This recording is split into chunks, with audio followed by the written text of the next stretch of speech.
Marine Le Pen a le sentiment d'avoir gagné. Et en tout cas, dans son camp, ils étaient triomphants après ça. Ne serait-ce que parce qu'elle s'est... D'abord, elle a osé.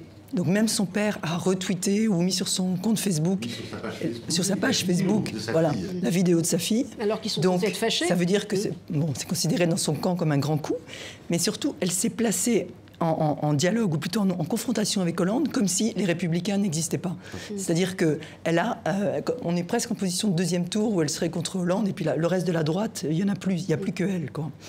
Et ce qui est quand même, je trouve, un peu réconfortant, en dépit de ce que vous disiez, c'est de voir que François Hollande, dans les circonstances, quand elles sont dramatiques, dans les circonstances, que ce soit pour Charlie, que ce soit quand il joue au chef de guerre, et d'un seul coup écouté, audible, il redevient audible. Je ne suis pas pessimiste, mais je ne suis pas sûr que ni l'un ni l'autre a gagné. Parce que je pense que ceux qui aiment Marine Le Pen vont dire que Marine Le Pen était plus forte parce qu'elle a dit des choses, elle a osé. Marine Le Pen, qui n'a rien à envier de son père autrefois, on la voit aussi vulgaire, aussi dure, aussi peu respectueux de l'Europe, de la position de François Hollande et d'Angela Merkel.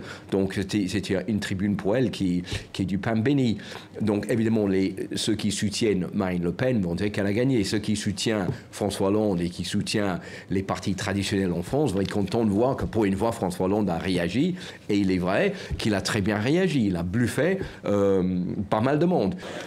Merci, Madame Merkel, de nous faire le plaisir de venir aujourd'hui avec votre vice-chancelier, administrateur de la province France. Monsieur le vice-chancelier, j'aurais aimé pouvoir vous appeler Monsieur le Président de la République, par respect pour votre fonction, mais pas plus que votre prédécesseur, vous n'exercez cette présidence. Je voudrais dire, lorsqu'on a entendu les derniers orateurs, qu'il faut faire preuve d'un petit peu d'optimisme et ne pas sombrer dans la dépression, je voudrais dire que nous avons également engrangé des succès en tant qu'Europe.